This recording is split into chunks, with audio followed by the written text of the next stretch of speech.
Well, at a convention in early 2023, I played the game Nigui by Japanese designer Yusuke Sato. I played a number of other games from Sato previously: Time Bomb, Time Bomb 2, Time Bomb Evolution. The original Time Bomb is available in the US market under the name Don't Mess with Cthulhu. I played Shibuya, an abstract strategy game, whereas the other games are hidden role games, which are not normally something I enjoy, but they're very minimalistic, and I don't have to act and pretend that I'm part of some group. I can just take actions and my role will be revealed over time, and so I can handle that level of hidden role game. Liked all those other games, so thought I'd play Niguichi. I really enjoyed it. I wrote it up in fairly extensive detail, and that was that. Right? I wrote about a game. Maybe some people like the sound of it and they want to discover it for themselves. It's available only in Japan, a little hard to get perhaps, so it might seem like a tease to write about things, but you want to share what you enjoy. Help people discover things that hopefully they enjoy as well. That's what I try to do on BGG News. I'm writing about lots of games, whether I enjoy them or not, and hopefully people find stuff they want to play. I wrote about it, that was that. And then at Gen Con 2024, I ran into Joe Wiggins from US publisher Allplay, and he said, "I've signed a game because you wrote about it. I like the sound of it." And that game, of course, was Niguichi, which is why I'm talking about it. There's some changes to it, and now it's on the market under the name Alibis from Allplay. And the core of the gameplay is the same, but it's changed somewhat in that Niguichi was a competitive game, and Alibis is cooperative. And it's weird that the gameplay is the same and it works at its core and you can just flip completely to a cooperative game, but maybe you can understand why once I talk about how you play the game. We'll get into some differences between the two and how Alibis still is a little weird in how it's set up. I don't fully accept the switch to cooperative in this format, but competitive had some issues as well.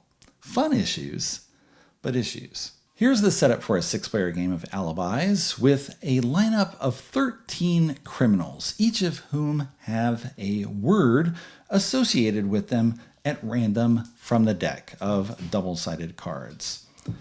You have 13 numbered criminal cards, with each player getting a pair at random, and one being set aside as the perpetrator. This is who everyone is trying to identify, and you are trying to give information to your fellow players so that you can help them identify both your criminals and the perpetrator. So each player looks at the 2 words on the criminals that they have, and they write a single word clue. So my clue is water slide. Looking at the layout here, can you guess which numbers I have? You can pause. I will just move on and tell you that I have 4 and 13. So tube and fall. Seemed like a good mix with the inner tube going down. Water slide, you're falling. Thought of writing on a river, right, where the tube going over falls, but it's hard to do you can't do waterfall because fall is part of the word. Can't talk about tubing. So I went away from river because I didn't think river itself would go with fall, but water slide can work because you get the tubes, go down there. Okay. So hopefully you got that. All right. Each player has an information board where you're going to write information. So I know that I have 4 and 13. I can mark those with my symbol, but I have to determine which criminals other players have. So my wife very nicely wrote clues for these 5 pairs of criminals. And we have accessories, sand, hand, cauterize, and tree. Now, you can write whatever clues you want. So if I look at tree and I immediately think, okay, well, that's probably lemon, I can just write the squiggle symbol here. Each player has different symbol. They're color-coded as well, but they have symbols. You can write this on the board. I think that goes with tree. Cauterize, clean, probably clean. Okay, we're going to lemniscate hand. Maybe watch. Okay, accessories. Accessories got to be belt. Accessories up here. What else is accessory? Towel, that could be watch as well. So sometimes you get some overlap. And you use that overlap to try to deduce where things should go. Right? Tree could go with island. Right? So put that there. Cauterize. Maybe bar of soap. Clean bar. So that doesn't really seem like it would go. But, hand of cards. Sure. You can think hand towel. That could also work with cauterize, clean, and towel. All right. Ooh, look at all this overlap here. So you're going to try to mark down everything. I've ignored sand completely. A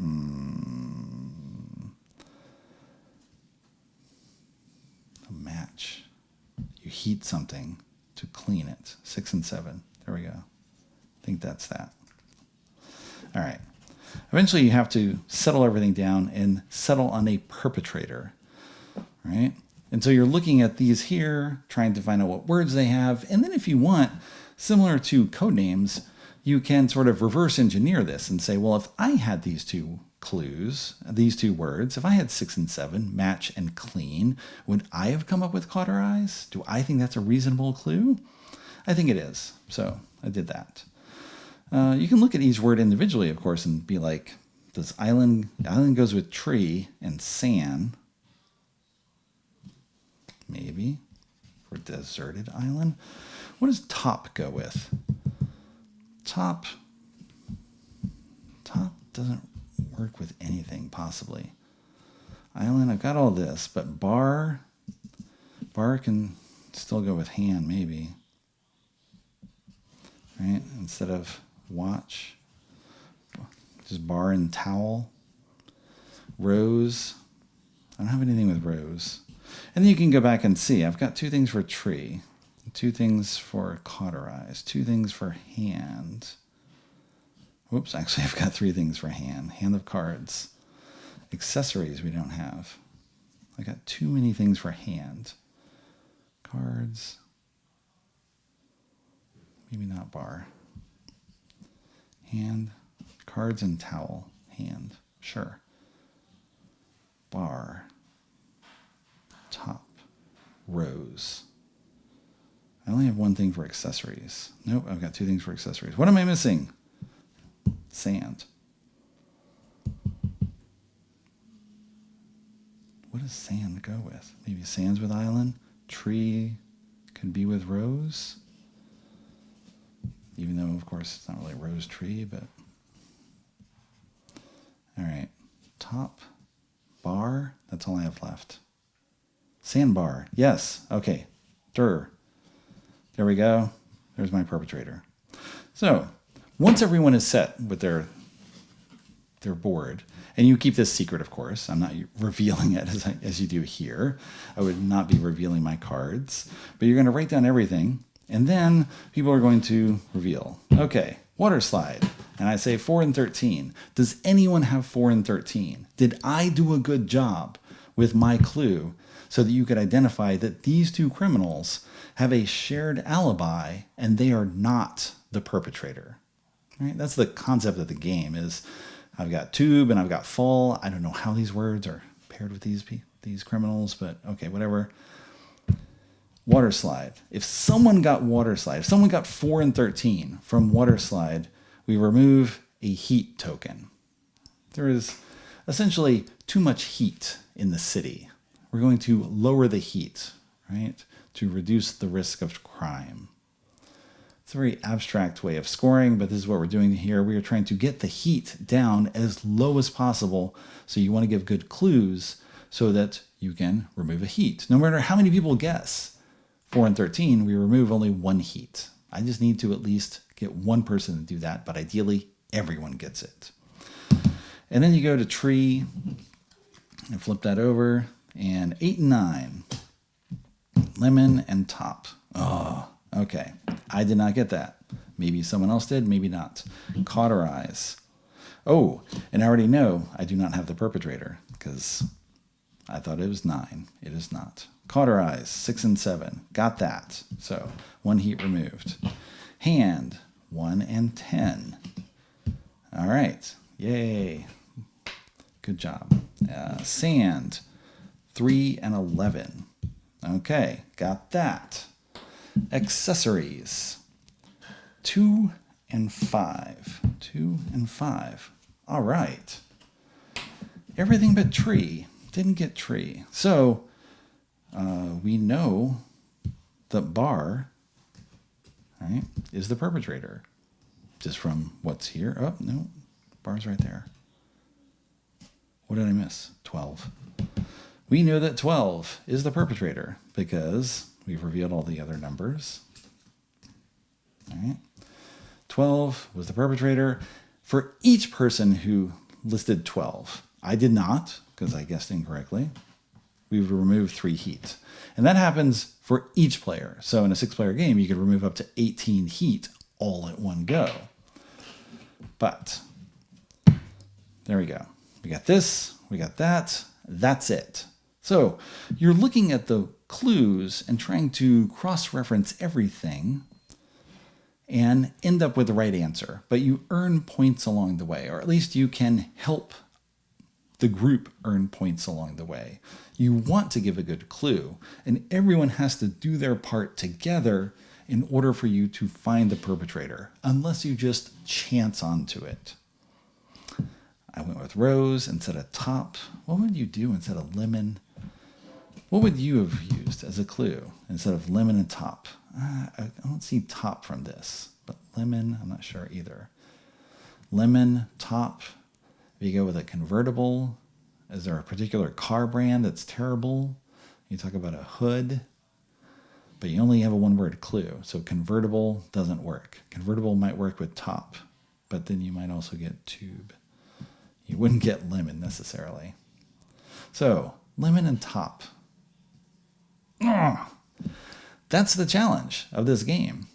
It is, as I mentioned, similar to code names in that you are trying to find a single word that is going to help people identify 2 words. But everyone is doing it at the same time. And this is a real difference between codenames and Alibis, or Nigui, because the gameplay was identical.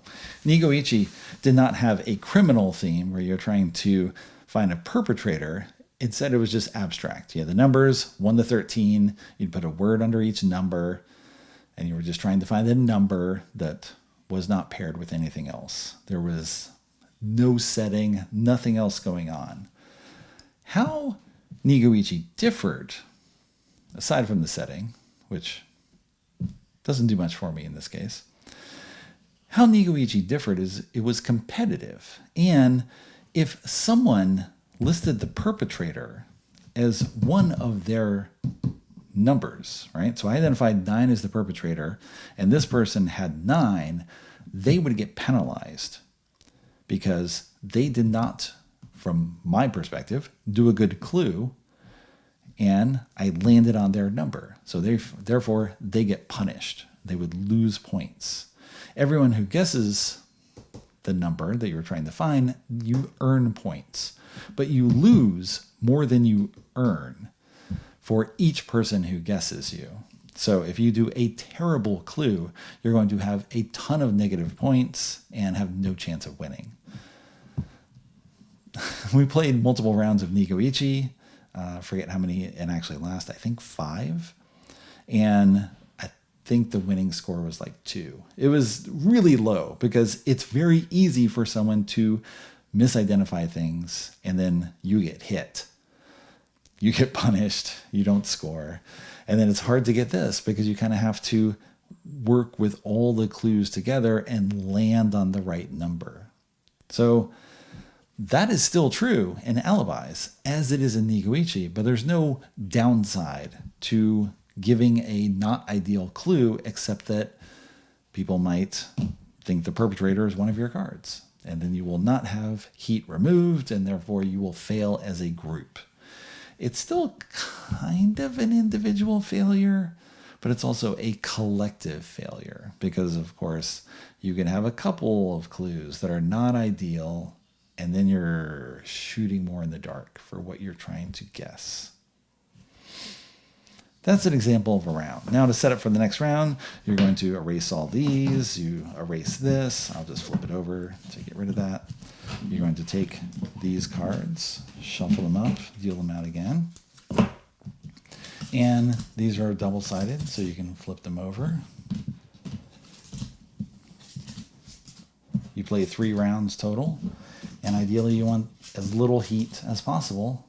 If you can eliminate all of it, then great, you've won. And if not, then you look at the chart in the rule book and you see how they assess you.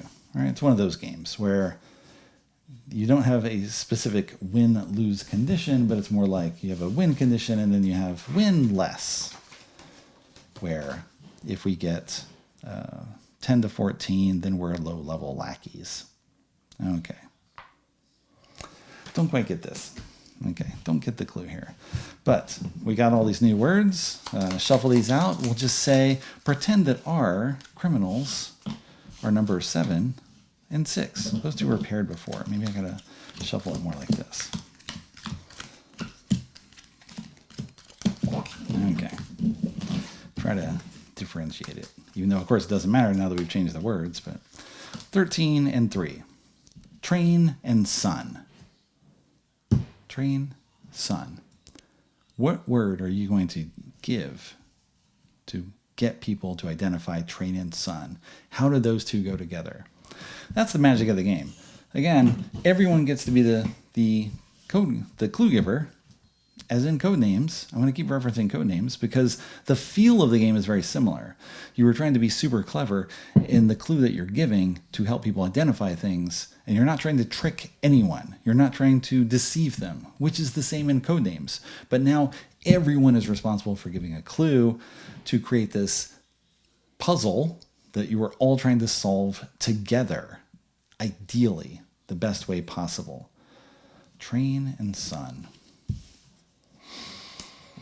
What else we have? 8 and 11. Hip hop quarter. Oh, no. Ideally 50 Cent would do it, but that's more than one word. 50? Maybe you do it? 50? Not sure. All right. 2 and 6. Seal and mole. They look sort of similar. So you can immediately go with something like animal, but you have to look and be like, well, there's dog here as well. That's not going to work.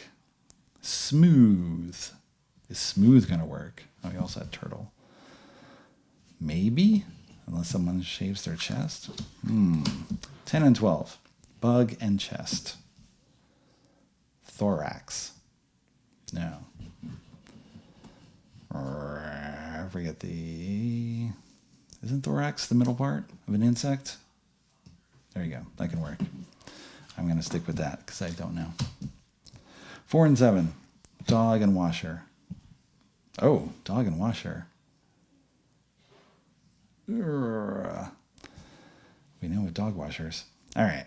Anyway, I love just the challenge of trying to come up with clues to do this. Not necessarily great. It's always a challenge it's often a challenge. We had before like towel and bar, and if you had those together, you just bathroom, done. Towel bar. It works perfectly.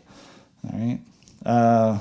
But not everything is going to go together that easy. So it's going to be a little challenge. You do this over 3 rounds. You try to get rid of as much heat as possible, and then you see what the result is. Do you win? Probably not. There's an overview of Alibis, which I played twice with 5 players on a review copy from All Play. I played Nigui only once with 6 players, and despite the competitive cooperative difference, the gameplay is the same. The adjustment for player count has you taking away a couple of numbers. So 5-player game, it's 1 to 11. 4-player game, it's 1 to 9. And a 2 and 3-player game, you're going to get 2 pairs of 2 numbers. So you will come up with 2 words as clues, and you'll still try to land on the perpetrator. Now, haven't tried 2 and 3-player. Not really interested in doing so because I think it takes away from what I enjoy about the game, and that is doing my part, my little contribution to this collective puzzle that we're all trying to solve. And so I just want to do my one thing. I don't want to have 2 clues because then I will have 4 words that I know, and that gives me more control over trying to, have people land on the right perpetrator, especially in a 2-player game, because I would know 4 of the 9 words. And so it seems like it'd be easier to figure everything out. So maybe I actually should play it and find out for sure, but I want to do my little part along with everyone else at the table, because the enjoyment of playing has come with trying to decipher what each person's clue is. And so I want more of that, ideally with a larger player count. That's what I found was the real joy. And in our 5-player games, we did not come close to winning. And so we played a 4th round in each of those games, and I think we played a 5th round in one of them. We were not doing good at all in terms of reducing heat, but we loved the gameplay. We loved the challenge of trying to do all this, and so we kept playing, regardless of score. Alibis and Nigui, well, Alibis especially, is a cooperative game along the lines of Concept or Just One, where you can keep score, but why would you keep score? It's more about the gameplay experience itself and trying to do clever things and get people to land on the right answer. That's the fun part of it, is coming up with the perfect clue that will solve your little piece. And if everyone guesses your clue, you feel really good because you just landed on it. Sometimes it's easy because the words just match up perfectly. There's a clue you can give that will it'll be ideal for those 2 words, and there's no chance of overlap with anything else. That's rare, but I've seen it. But more often you have to work at it a little and come up with something and just get this ideal point that you want everyone to grasp, and you get to be clever and decipher the cleverness of others, which is what I like doing in games. It's why I enjoy So Clover so much. It's another design somewhat similar to Just One, at least they're all from Repo Production. Like Concept, it's all about the cleverness of playing and giving good clues and trying to get people to get things. And that's the fun element of it. The score is secondary to it. So yeah, we just kept playing and trying to do smart things. And sometimes succeeding, but not always. I can understand sort of why they changed from competitive to cooperative. Because in the competitive version, one person could sometimes get hammered if you give a clue that is ideal for you. You think it's great, but then multiple people guess incorrectly and label one of your numbers as the perpetrator, and you just get hammered with negative points. And you know that wasn't the perpetrator because you had it. Maybe you identified the perpetrator correctly, so you got a little positive and then lots of negative. And so it creates feel-bad moments where I did something terrible and people call me out on it, and my negative score is an example of my terribleness. It's a record of how bad my clue was. And yeah, you could want to avoid that if you want. So you switch over to a cooperative game where no one is getting penalized for giving a clue that other people don't get. Instead, you just don't reduce the score. You don't get penalized, but you don't progress towards the end game goal of having no heat. So there's still a penalty, but it's kind of hidden. You just don't get something. You just move on to the next person and say, well, what were your numbers? And then people will say if they had those or not. So you make the overall feel of it maybe a little softer, a little more welcoming, where no one is penalized. You get good stuff. But it's still, on the one hand, it doesn't matter because clearly we didn't care that we still had a lot of heat. We just kept playing rounds. And I don't really understand the whole theming here, the whole setup of alibis, because apparently I'm trying to come up with a single word clue to connect these 2 criminals so that we collectively know that they are not the perpetrator. But if I were working with other people to try to identify a perpetrator, I would openly share that knowledge. I wouldn't give a clue word. I would just say number 4, number 13 are not guilty. I mean, why would you do this, right? Other than it's a game and you have a collective challenge to try to get to an endpoint. I understand that's the game element and that's what you're trying to do, but that's why I think I favor the Nigui approach of just having numbers with words, and you have to identify the number that is not paired with anything else.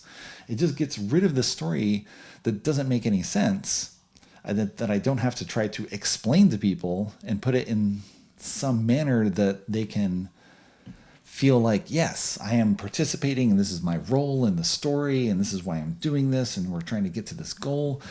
I mean, I guess you can layer on more things and that these are like superpowered villains and they have great hearing. And if they hear you say number 4 is innocent, then the perpetrator is going to come kill you because you're helping it to lead the police to them. I don't know. I mean, there's something that I guess you can come up with a story that maybe makes sense, but it's not there. It's not there in the rules. It's not there in the back of the box, which just says make an alibi to link your 2 criminals. What? Am I also a criminal?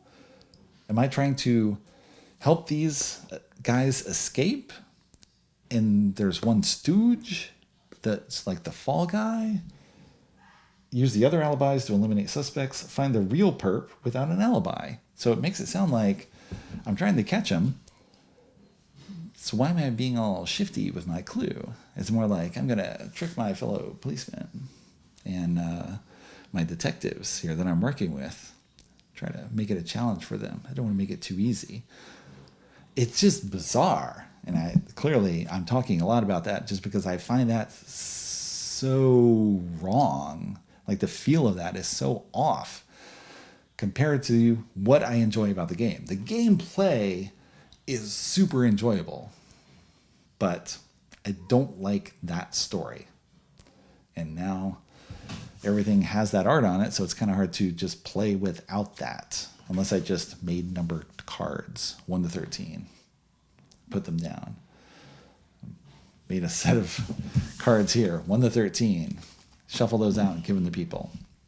And just play without that. I can go back to Nigui. I can import a copy of Nigui and just play that way, except all the words are in Japanese, and we were just holding our phone, an auto translator program over the cards. We get an English word, and we write that down on a piece of paper. So you could buy Alibis, buy Nigui, have all the words, and then use the numbers from that other game. That's the way to do it, the ideal way to do it, which I will definitely not do because I'm not just going to order the game from overseas. I could have already done that if I wanted to. It's more to have the play experience, enjoy it, move on. And now I've shared this experience with you as well. Maybe you will jibe with the setting more than I will, or you just get over that. Go with the gameplay, which is super enjoyable, and maybe you come up with good clues, help people find that perp, and take them out to dinner. That's what you're trying to do.